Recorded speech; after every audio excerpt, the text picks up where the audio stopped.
ship, a wounded alien fugitive, and a human who should have walked away. But he didn't. One choice to help a stranger becomes a spark that could start a war or rewrite the rules of loyalty forever. When your enemy becomes your only ally, how far would you go to protect the truth? This isn't just survival, it's the beginning of an impossible alliance. And the cost could be everything. If you are new here, then please subscribe this channel and show thumbs up by liking the video. Now let's move to this wonderful story. The storm rolled over the red moon like a warning. Harsh winds stirred the dust and lightning flashed across the pale sky. Then, without warning, something tore through the clouds. A burning escape pod, tumbling like a broken star, fell fast and hard. It hit the dry earth with a thunderous crash, shaking the ground and sending smoke into the air. Far from any major city or base, it might have gone unnoticed, except for one small, forgotten outpost. Corin sat alone in the dim control room of Station V4, surrounded by humming wires, cracked panels, and a heater that barely worked. He didn't mind the quiet. In fact, he preferred it. He had asked to be assigned here, far from the crowd, far from questions. His job was to monitor old satellites and report any strange activity, though none had happened in months. But when the screen lit up with a flashing red signal and the word impact blinked across it, his breath caught. "That's no meteor," he whispered. Grabbing his coat and his field rifle, Corin stepped out into the wind. The cold bit at his skin through the worn fabric, and the dust stung his eyes. He followed the trail of smoke, which stretched like a scar, across the sky and found the wreck half buried in a dune. Metal groaned. Sparks danced around the broken hatch. Whatever, or whoever, was inside, it hadn't been built by humans. Cautiously, he approached the pod.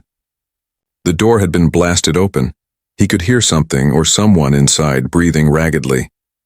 When he climbed into the pod, his eyes adjusted to the dim interior, and he froze. A figure lay on the floor. Not human. She wore armor made of layered silver and black, scorched from the crash, and her body was curved, strong, and clearly alien. Her skin had a soft violet hue, now streaked with blood, deep green and thick. One hand clutched a small blade close to her chest, the other pressed against a wound on her side. She looked up, eyes narrow and wild as if expecting death. "Stay back," she hissed, raising the blade. Corin didn't move. He raised his hands to show he meant no harm.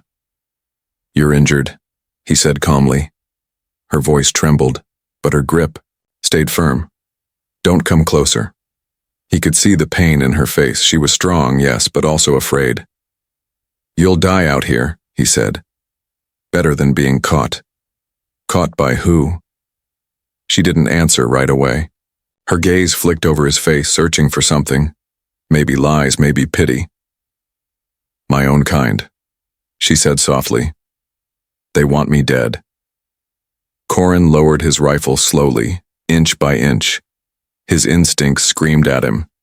She was a soldier, maybe, a spy, and clearly dangerous. But something in her voice stopped him. It wasn't just fear, it was something deeper. Desperation. "You're not my enemy," he said finally. "Not today." She blinked, confused. "Why would you help me?" "Because someone should." Against her better judgment? And maybe, because her strength was fading fast, she let the blade fall from her fingers. Corin stepped closer, lifted her carefully from the pod, and carried her through the storm back to the outpost. The wind howled around them, but inside the small station, warmth returned. The lights flickered and the floor creaked under his boots, but it was shelter. He laid her down on the only medical bed, half covered in dusty tools. She winced when he touched her side. "I need to check the wound," he said. "No. If I remove this armor, it's over. I won't survive long." He hesitated, then nodded. "Then I'll work around it." She watched him closely, eyes half closed. "You don't even know who I am." "I don't care," he replied. "You're hurt.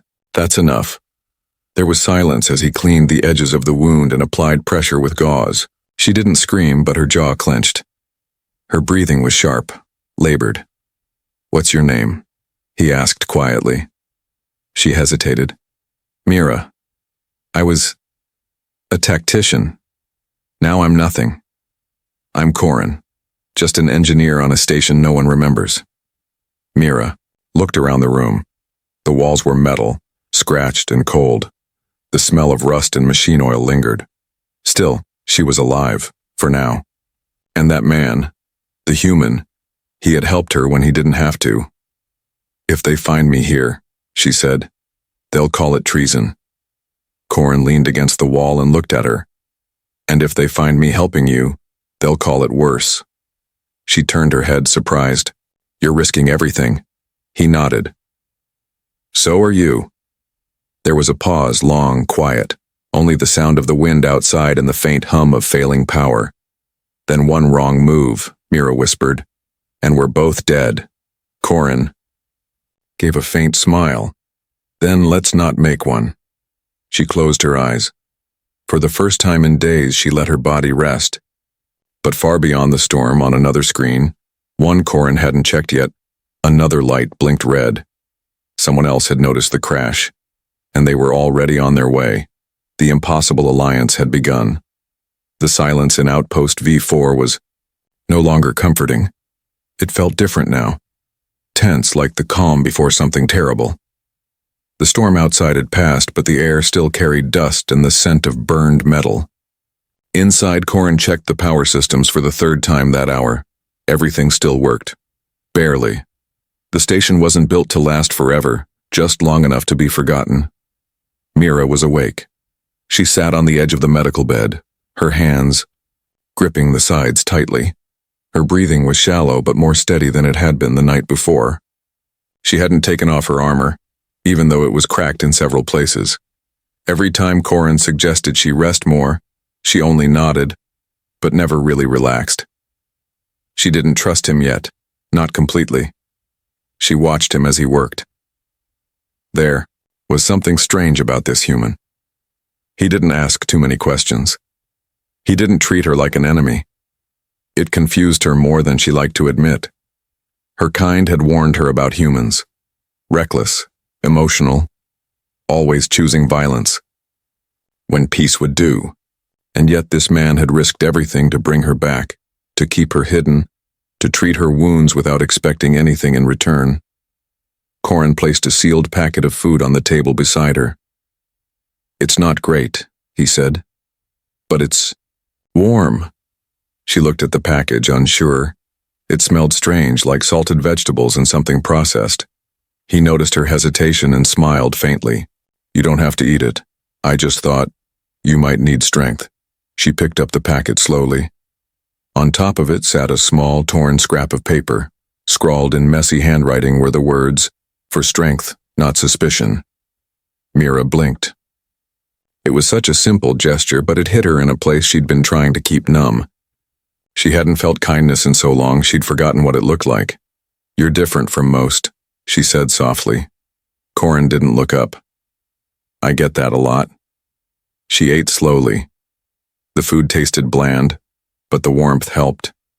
She could feel the medicine from earlier beginning to work.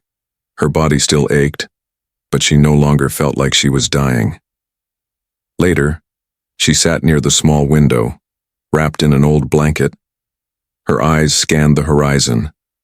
Nothing moved outside, only the endless red dust stretching toward the mountains.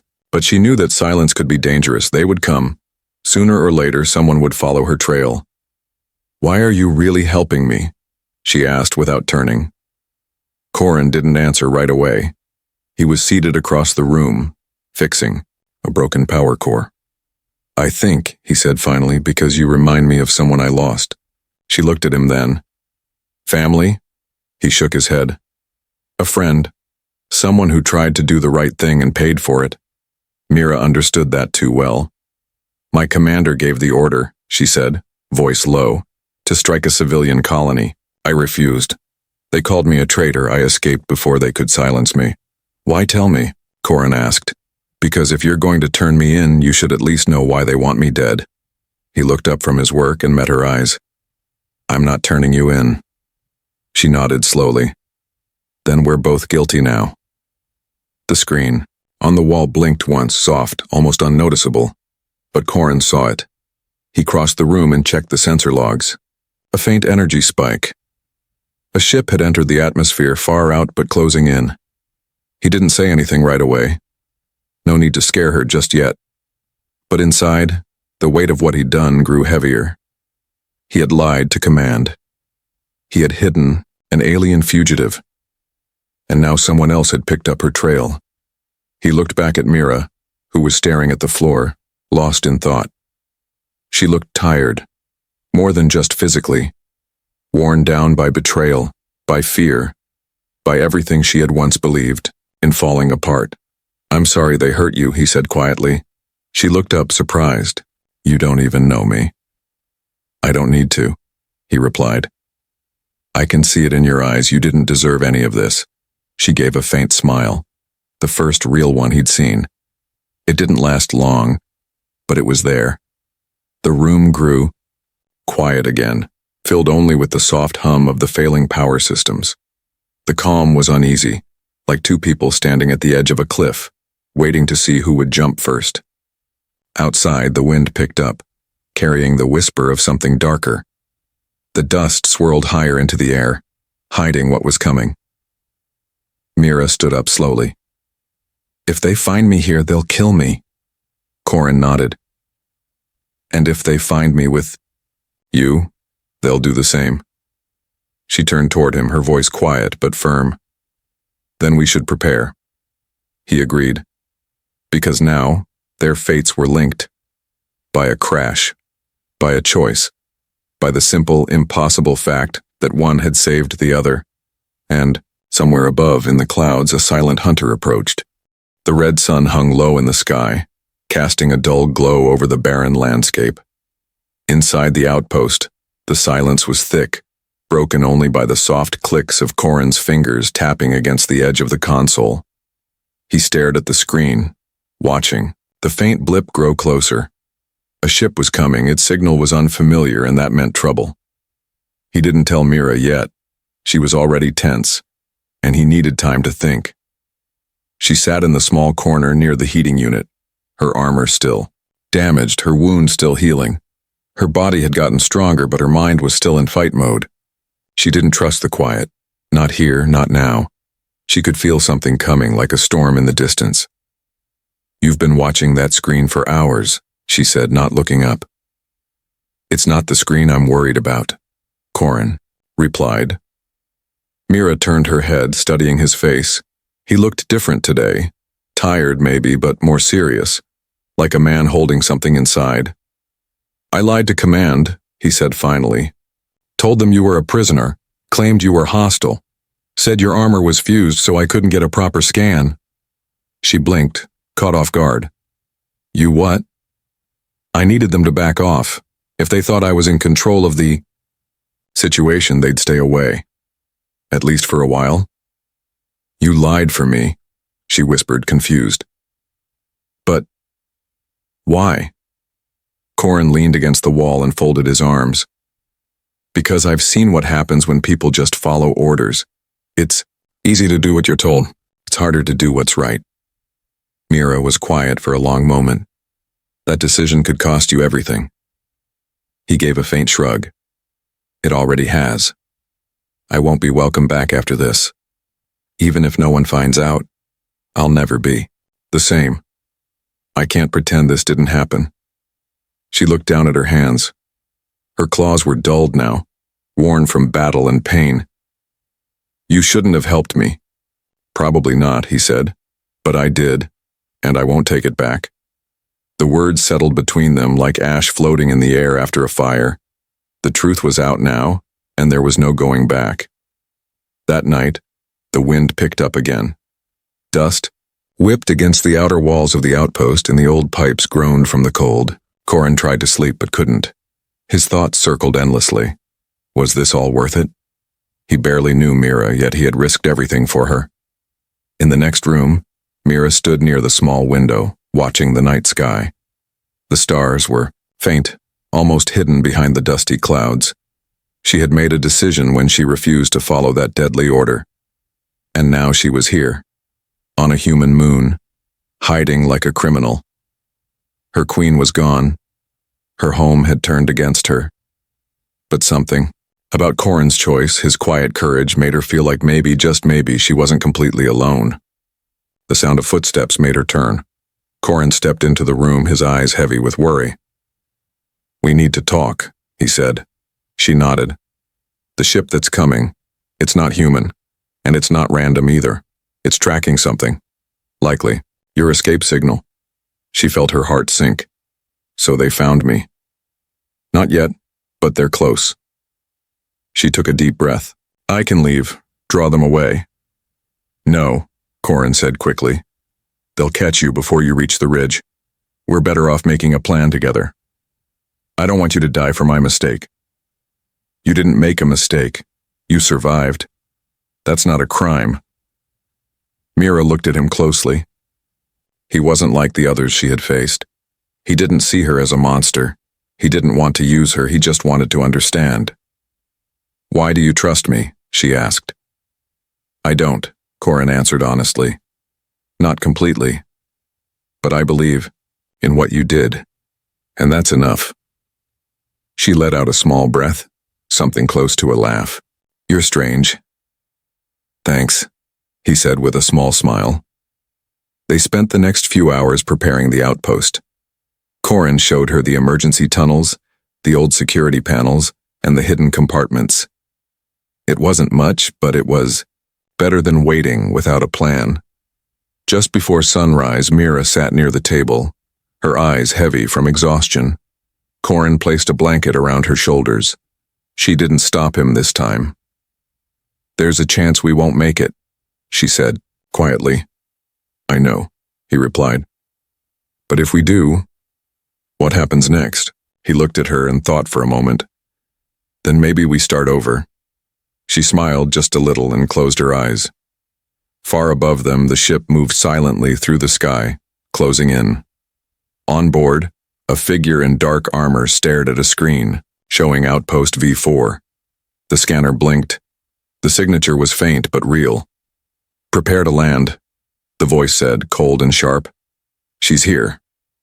Below, inside the small shelter, two unlikely allies waited, surrounded by broken machines, old promises, and a hope neither of them could explain.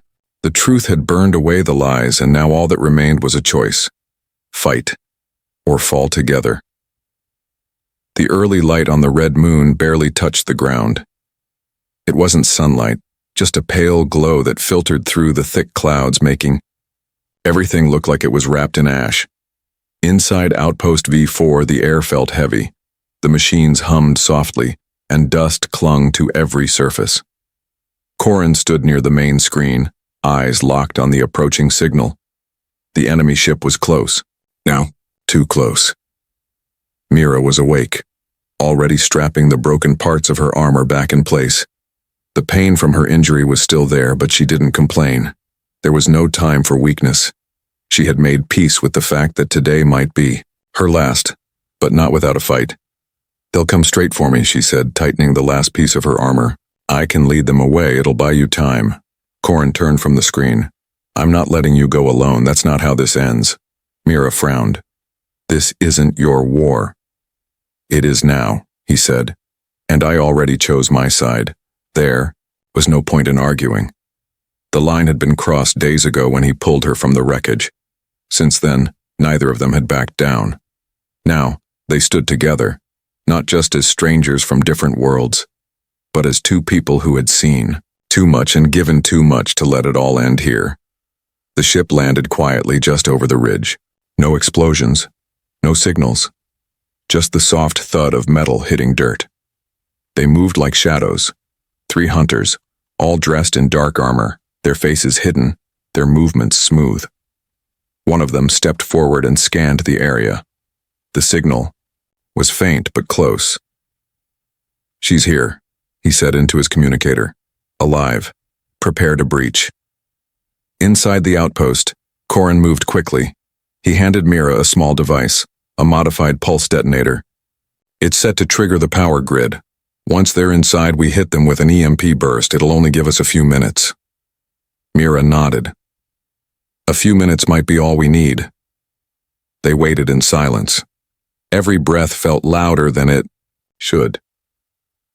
Then the outer door creaked, a sharp cutting sound. They were inside. The first hunter moved through the hall, scanning each room. His boots echoed softly against the metal floor. As he passed the medical chamber, Mira stepped into view. "You've changed," the hunter said, lowering his visor. His voice was familiar. "You still follow orders that kill children?" she replied. He raised his weapon. "You abandoned your place, betrayed the order. I saved lives. You broke the law." "Then let's break more," she whispered. In the next room, Corin hit the trigger. Lights flickered and the air snapped with energy. A loud surge passed through the walls, shorting out every system in range. The hunters staggered, their suits sparking. It wasn't enough to stop them, but it was enough to give Corin and Mira a head start. They moved fast, out through a side hatch Corin had prepared earlier. The tunnel led through the rock beneath the outpost and opened near the canyon wall. But before they reached it, one of the hunters recovered. He fired. The blast hit Corin in the side, sending him to the ground. Mira turned back, eyes wide with fear. She ran to him, dragging him behind cover. His face twisted in pain, but he was still conscious. "I told you not to come," she said through clenched teeth. "Then I guess I never listen," he muttered. The hunters were closing in. Mira pulled out her last weapon, a beacon transmitter. She looked at it for a moment, then made a choice. "I can end this," she said, "but I need them to believe I'm dead." Corin tried to speak, but she shook her head. "They're tracking my signal. If I send out a final pulse, one that mimics a death wave, it will stop them. At least for now." He grabbed her wrist. "You'll disappear. For real." She nodded. "Maybe that's what I need." Mira kissed his forehead gently, then activated the beacon. A pulse of light shot into the air, followed by a quiet silence. The hunters, still searching the rocks, picked up the signal. "Life sign lost," one of them reported. "Subject terminated." The leader lowered his weapon. "Withdraw. It's over." They left without another word. Back in the canyon, Corin lay against the stone, breathing hard. Mira stood above him, her figure outlined by the rising glow. "They'll be back," he said. "Then I won't be," she answered. "I have to leave. Start over." He nodded slowly. "Will I see you again?" She looked at him for a long moment. "Maybe. When it's safe." And then she was gone. A year later, on a small colony planet near the edge of known space, Corin taught mechanics at a school built from scrap metal and hope. He rarely spoke of the past, but one afternoon, a new staff member arrived. A quiet woman with dark eyes and a familiar calm. Her name was Lyra. On her wrist, hidden beneath her sleeve, was a pendant shaped like a signal beacon, the same kind he once held in his hand. As they crossed paths, she paused and smiled. "Have we met before?" he asked. She smiled. "Maybe, in another life." And somewhere, beneath a quieter sky, something once broken began to heal.